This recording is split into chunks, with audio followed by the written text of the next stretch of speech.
So, just continuing to talk about some of the human impacts here at Penrith Lakes, we've had a couple of introduced species.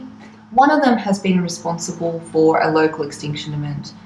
We used to have the green and gold bell frog found in this area, and unfortunately we don't anymore. It's not extinct overall, but from this area it is. The species responsible for the extinction of the green and gold bell frog is the mosquito fish. Now, we did catch quite a few of these mosquito fish. I believe we got more than 100 during our dip netting session, and it's quite a problem. The mosquito fish, as the name implies, was brought in to control mosquitoes. It came from America, and somebody had a great idea that because it ate mosquito larvae down there, that if they brought it to Australia, that it would do the same thing. And it does, but it also eats a lot of native invertebrates. Obviously, that can impact the overall ecosystem. It has also decided that it likes the taste of frog spawn, frog eggs. So this little fish eats a large range of native invertebrates, and it's responsible for a species loss of frog because it breaks that life cycle of the frogs. Now, very unfortunate, but it tolerates very poor water quality. As you saw with our dip netting session and our bug analysis, the mosquito fish only has a sensitivity rating of 1.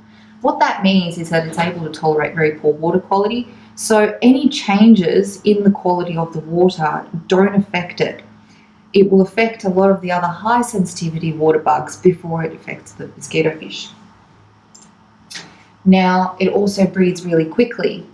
These fish are able to produce hundreds of babies, live birth babies, within a matter of weeks. Therefore, it's very difficult to control. As a matter of fact, the CSIRO are having trouble finding control methods to control this little fish. It's very small. It only grows about 2 centimetres in length, so it's very difficult to catch, very difficult to poison because it tolerates very poor water quality. And again, because of its quick breeding, there are many mosquito fish in a particular lake. It's just impossible to catch them all unless the lake was emptied, which obviously would affect all the other species. Now, just to finish off on the food web, we've got our primary producer, ribbonweed, at the bottom. We have what eats the ribbonweed, the shrimp, in the middle.